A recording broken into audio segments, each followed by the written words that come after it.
when Boris Johnson says his deal will get Brexit done, it will do no such thing. Okay. So let's be clear what's happening here. The Tory tribe is coming together because there's an election. Forget policy, forget Brexit, just get the tribe together. Let's go back to politics as usual. And that's what they're saying. But look, let me ask you this. Yeah. Here's the key question, really. You say that Boris Johnson's deal is as bad as Theresa May's. It's not Brexit. Right.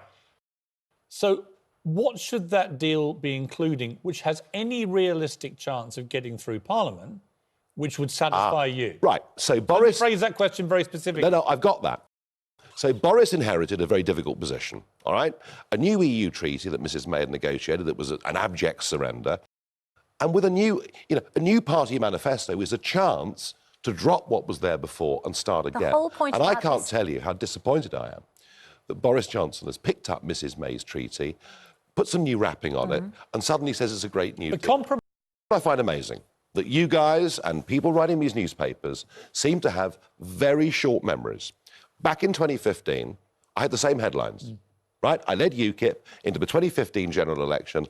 I had all the same stuff, all the same arguments, the Tory tribe screaming and shouting, don't take our votes. What happened in 2015? The UKIP vote took more votes from Labour than it did from the Conservatives. Cameron wouldn't have even got a majority without the UKIP. Aaron Banks said yesterday that this is 95% the same as Theresa May's so-called deal. But he still thinks and you're wrong. He said her deal was so bad, be better off staying in the European Union. I can't explain that judgment. I find it very odd. This is Mrs May's deal with a new wrapping on it. Brexit was about leaving the institutions of the European Union. What we get with Boris is 3 more years of negotiations minimum. We go on paying. We have taxation without representation. We have no voice. They can do what they like to us, and we're committed to staying part of EU rules forever. That is not Brexit. Monsieur Barnier, who's going to negotiate for the EU, says the next phase will last at least 3 years. How does Boris... And I think when the British public wake up to what this deal is actually about, they will be horrified. OK, but let's get to the election itself.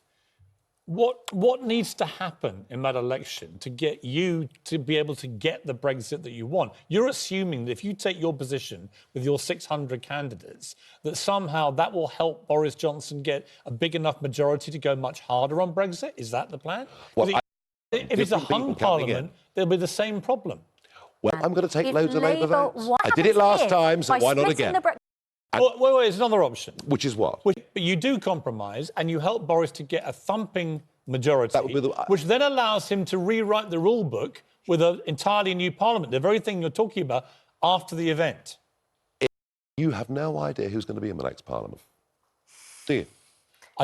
We are going to hurt the Labour Party in the most extraordinary way. We'll do it in South Wales, we'll do it in the Midlands, we'll do it in the north of England. Those Labour voters, and they're my #1 target. And I tell you what, as I say it again, I got those votes in 2015, I'll do it again.